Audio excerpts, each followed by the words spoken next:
La naturaleza no es un lugar para visitar, es tu hogar.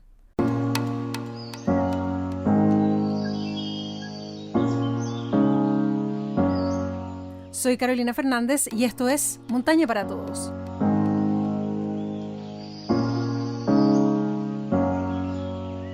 ¿Cómo están todos, amigos, amigas de Montaña para Todos? Sean bienvenidos. Nuevo capítulo para conversar acá en este espacio llamado Montaña para Todos sobre todas las materias que envuelven nuestra amplia y larga montaña. Hoy día vamos a abordar una temática que quizás a algunos de ustedes les interesa, a los más, con más espíritu explorador, que es acerca de las nuevas rutas. Cómo aventurarnos, qué medidas tomar, qué cuidados tener. Bueno, todas esas dudas las vamos a despejar en compañía de Franz Kröger, geógrafo de la Pontificia Universidad Católica de Chile, montañista, también es navegante. Él trabaja en el Ministerio de Bienes Nacionales, en el área de rutas patrimoniales, también arqueológicas, biodiversidad y patrimonio natural y patrimonio indígena. Muy bienvenido, Franz Kröger, acá a Montaña para Todos. Hola Carolina, espero que estés bien. Muy bien, Franz, y muy ansiosa también por despejar este tema, porque normalmente cuando uno sale a la montaña, sale a espacios naturales, lo hace siguiendo rutas ya establecidas, muchas veces con senderos que están incluso bien identificados, que tienen algunos tótem, pero acá vamos a abordar precisamente lo opuesto, cómo iniciarnos en la exploración derechamente, en lo que muchos antepasados nuestros hicieron en la montaña y que hoy nos permite recorrerla de forma más segura. Entonces, mi primera pregunta, Franz, es, abordemos dos temas. Primero es cómo abrir una nueva ruta en un cerro ya explorado y cómo hacerlo en un territorio más virgen. Hablemos primero acerca de cómo levantar una ruta distinta en un cerro que ya ha sido abordado, qué sé yo, por la cara sureste, por ejemplo, y yo quiero abrirla por otro sector noreste en este caso. Bueno, lo primero lo primero que hago yo en específico es investigar rutas existentes, investigar quiénes las han hecho, en especial, no sé, andinistas, excursionistas, también arrieros, y llenarme de esa información que es súper necesaria. También información geológica, de glaciares, de la vegetación, de la geomorfología, de los procesos naturales.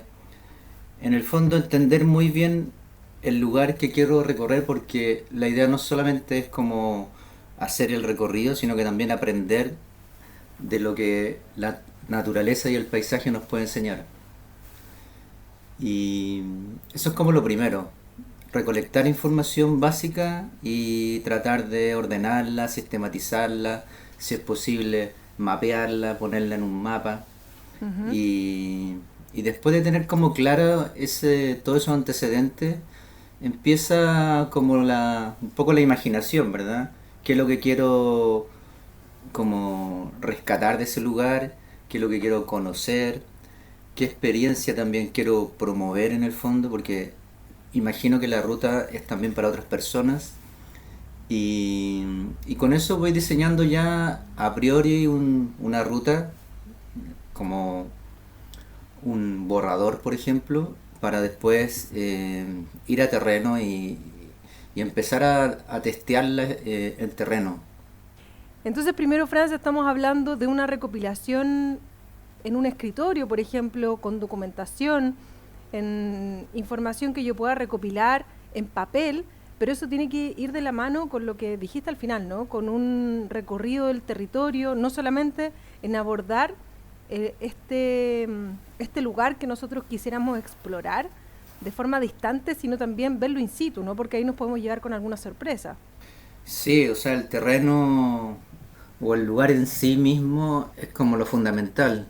Lo que pasa es que tampoco hay que ir sin conocerlo previamente, sin tener una aproximación. Y a mí, en específico, al momento de trazar una ruta, también me interesa construirle una cierta narrativa a esa ruta.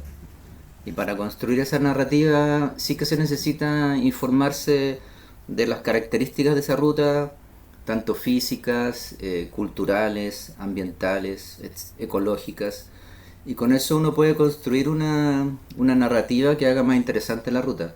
Entonces en terrenos uno va probando si lo que investigó en un escritorio o en laboratorio tiene coincidencia con la realidad, y también las dificultades y lo que significa andar también con mochila cargada y cruzar ríos y cosas que no se pueden ver en el escritorio. Indudablemente que sí, y en eso los mapas, me imagino, son como una herramienta fundamental, ¿no? Como para tener en consideración las curvas, desnivel, para ver si el terreno es abordable de la forma en que yo quiero o pretendo hacerlo. Sí, bueno, los mapas y ahora también mucho Google Earth, por ejemplo, u otras aplicaciones similares en que te permiten tener una visión bastante compleja del territorio, y también te permite hacer vistas 3D o sacar el cono visual, o puedes hacer incluso unos cortes y ver el perfil del territorio. Todo eso ayuda a imaginar la ruta. Y en términos formales, por ejemplo, yo tendría que investigar si es un territorio público o privado, por ejemplo, tener ese tipo de recaudos, ¿no? Si es que hay comunidades insertas en esa zona, si es que es un territorio que tiene algún cuidado en términos arqueológicos. Sí, por supuesto. O sea, obviamente la propiedad privada es una limitante, hay que respetarla y pedir los permisos necesarios. También uno puede involucrar a los dueños si la ruta tiene algún interés, no sé, turístico, o puede significar algún beneficio. Todas esas ideas hay que tenerlas en mente y hay que ir construyéndolas.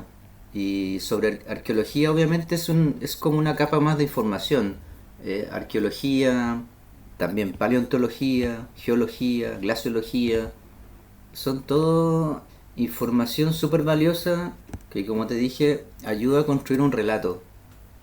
Pero en tu caso, tú tienes expertise y mucho recorrido en la materia, pero para alguien que solamente disfruta de la naturaleza y que aspira a levantar una nueva ruta en un cerro que ya ha sido explorado, es necesario estudiar mucho, ¿no? Involucrarnos en temáticas quizás que nos son un poco ajenas. Sí, bueno, hay que estudiar algo para definir la ruta, ¿verdad? Yo estudio más porque intento construir una narrativa, y eso sí requiere un poco más de estudio, y requiere como entender cómo se formó el lugar, entender cómo evolucionó, entender la historia que hay ahí, la historia de su ocupación. Pero ese estudio no es tan fatigante porque igual proporciona mucha información que enriquece la experiencia. ¿Cómo qué dirías tú? O sea, de partida que uno no fue el primero que hizo esa ruta, que muchas veces ocurre, o sea, muchos cerros han sido recorridos y no están como catalogados, ¿verdad? O sea, hay como un dicho que todas las cumbres chilenas han sido como recorridas por los pirquineros, por ejemplo. Porque ellos en su afán de buscar una beta han recorrido todo, y generalmente muchos andinistas que suben cumbres encuentran rastros de antiguos pirquineros que han estado ahí buscando algo. Entonces son esos datos que empiezan a cuestionarte si eres el primero o no, pero si no eres el primero igual puedes hacer un aporte, o además la suma de historias van haciendo un relato más denso. Todo eso me parece a mí que tiene valor, más que solo subir y bajar. Claro, y ponerle la firma o el nombre a un cerro o a una ruta puntual. Claro. A propósito de los nombres, hay todo como un mecanismo para establecer un nombre, y unas pruebas que tiene que pasar el nombre antes de que sea reconocido como tal. A ver, si efectivamente lo ha subido alguien o no, si tiene nombres indígenas o no. O sea, como que uno tiene que chequear todo eso antes de que un nombre pueda ser validado. Y hay como unas reglas de oro, o sea, la primera persona que efectivamente hizo una cumbre tiene como la potestad de ponerle el nombre, y se supone que la tradición dice que se reconoce ese nombre. Pero hay algunas rutas y algunos cerros que tienen un dilema ahí. O sea, Sí, no, que les obvio, ponen que un tienen dos nombre. nombres, o que hay Exacto. peleas porque uno le puso un nombre. Sí. Sí, bueno, es parte de la historia humana. Franz, ¿cuánto tiempo me debiera tomar todo este proceso de investigación antes de determinar si esta ruta es factible de realizar y de levantar? En el fondo, a ver, hagamos la cronología. Es como, primero sería recopilar la mayor cantidad de información, investigar mucho el territorio donde tengo que ir, luego... Sí. Ese es un trabajo como de gabinete, ¿verdad? Claro, ir por primera vez al lugar, cosa de ver con qué cosas me puedo sorprender dentro de lo que investigué. Sí. Ya, y después de eso... Después de eso viene el regreso a gabinete, por decirlo, y procesar esa información y contrastarla para definir finalmente un recorrido que tenga viabilidad, ¿verdad? Quizás eso significa modificar el recorrido que hiciste en gabinete inicialmente, significa buscar alternativas porque encontraste que algún paso era muy difícil, o te desviaste porque había una cosa muy interesante que estaba cerca pero que había que cambiar un poco el trazado. Todo eso lo tienes que analizar a la vuelta y empezar a modificarlo de acuerdo al interés de la ruta, lo que significa harta pega igual. Si uno es como riguroso, significa como poner en tela de juicio todo lo que levantaste inicialmente en gabinete y volver a chequearlo. Y este circuito de información, de contrastarla, puede ser varias veces, me imagino. No es solamente esta primera ida, sino que a posterior también podrían perfectamente modificarse otras cosas. Sí, no, puede ser constante si uno es como riguroso. Más de una vez sería ideal, ¿no? Porque cambian las condiciones climáticas, cambian muchas cosas. Entonces, obviamente eso va enriqueciendo la ruta misma, o sea, el trazado de la ruta y las recomendaciones que uno puede dar también. Claro, y también muchas veces cursos de agua que en algún punto existían y ahora ya están secos, no sé. Sí, correcto. O muchas cosas. Por ejemplo, hay termas que han desaparecido porque hubo algún terremoto, hay caminos que están cortados o un puente que se lo llevó el río. Entonces, si tomamos eso en consideración, Franz, podría tomar un tiempo bastante considerable hacer todo este proceso previo de investigación y de gabinete que le llamas tú antes de lanzarnos en una exploración. Sí, el previo y el de vuelta, cuando uno vuelve a revisar toda la ruta en gabinete, también es un tiempo que como te digo, yo reviso todo de nuevo, toda la ruta, todos los hitos, todo. Porque a mí, además me toca, además de diseñar una ruta, es como definir dónde van a ir ciertos hitos o ciertas señaléticas, y eso también tiene unas consideraciones. Claro, ahí nos puedes hablar, por ejemplo, en tu caso, que fuiste quien levantó la ruta de Dientes de Navarino, por ejemplo, y que para las personas que hemos estado allá, efectivamente uno se topa con ciertos hitos en el camino, y que tiene una lógica, ¿no? ¿Dónde están ubicados? ¿Cada cuánto tiempo está la identificación de la ruta? Sí, hay lógicas de seguridad, por ejemplo, lógicas de navegación, también hay lógicas de experiencia, o sea, la información que quieres entregar, que no tiene que ver con la seguridad, sino que con enriquecer el recorrido. Hay lógicas de pernoctación o lógicas de dónde hay agua. Son diferentes lógicas de seguridad, también lugares que son más seguros, lugares de rescate. Hay harta como variable. Y ahí, precisamente tomándonos de ese ejemplo de Dientes de Navarino, que están en Puerto Williams, están muy aislados, hablemos acerca de cómo también hacer este trabajo en lugares más vírgenes, lugares más remotos, más aislados del continente, de repente en la zona Patagonia, por ejemplo, donde hay bastante menos trayectos que estén tan señalizados como en otros sectores. ¿Qué recaudos hay tomar? ¿Cómo iniciar una exploración? Que ahí sí de verdad estamos hablando de algo bastante más, una exploración bastante más genuina. Bueno, yo hice también la ruta al lago Windhorn, que de hecho le hicimos prácticamente cruzando toda la isla Navarino. Y es una ruta bastante virgen y bastante poco señalizada. Y los recaudos son, bueno, básicamente ir tomando puntos con el GPS. ¿Qué más? Entender, por ejemplo, en algunas situaciones la tabla de mareas, si tienes que cruzar ríos que están en la desembocadura o saliendo al mar, que súper en la Patagonia ocurre. frecuentemente. Y así hay que tener varios recaudos de dónde va a haber agua potable o agua bebible, porque a veces hay harta agua, pero también hay elementos como contaminantes. Marcar a veces también es útil, marcar con cintas o con cordelitos para no dañar la vegetación. Pero en cuanto al estudio previo, Franz, es muy parecido levantar una ruta en un territorio de índole más virgen a hacerlo en una ruta alternativa, en un cerro ya explorado, por ejemplo. Sí, sí, bastante parecido. Mira, nosotros hicimos, como ejemplo, estamos ampliando la ruta de Río Olivares, acá en la cordillera de Santiago, y que antiguamente llegaba hasta el Gran Salto, y ahora la trazamos hacia la parte alta del campo hielo que hay ahí. Y ahí trazamos una ruta. Lo que primero que hicimos fue estudiar todos los antecedentes y trazamos una ruta previa en Google Earth, por ejemplo, sobre los glaciares, ¿verdad? Y en terreno hicimos este recorrido y vimos la factibilidad de eso. Entonces sí es bastante parecido si es un territorio poco explorado o virgen frente a un territorio más explorado.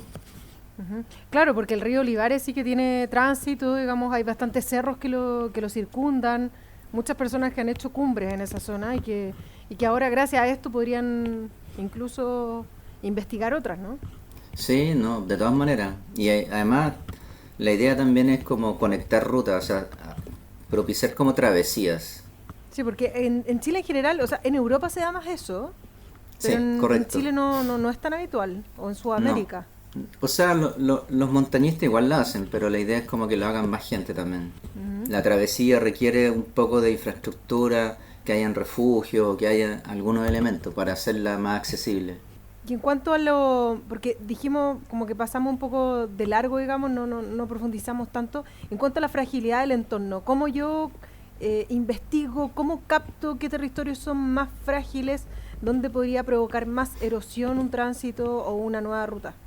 Bueno, por eso es importante el estudio previo, porque ahí uno ve un poco la geología, por lo tanto puedes entender un poco la calidad del suelo, ves también la vegetación, por lo tanto puedes saber si hay turba, por ejemplo, que es un elemento frágil.